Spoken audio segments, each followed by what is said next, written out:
Hello everyone, Assalamu alaikum. My name is Nahidul Islam Nahid, ID 1463 base 35, level 1.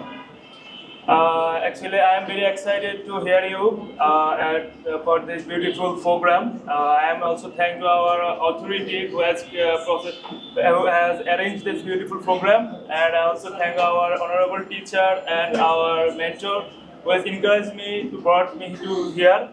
And today my topic is sustainable development.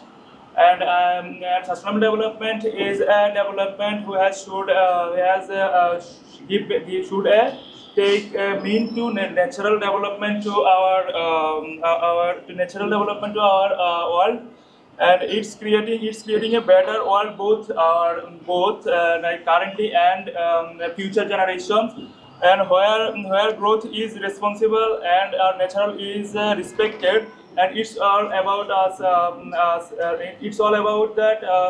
That means our future generation should take a good world, and it's all about the balance should have a take like economical growth and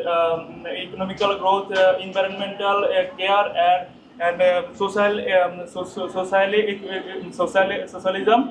and let us act today with presently.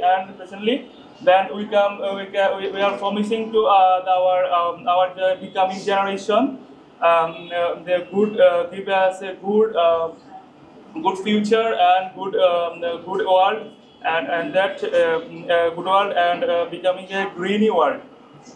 And so it's all about for that. Thank you so much. Thank you.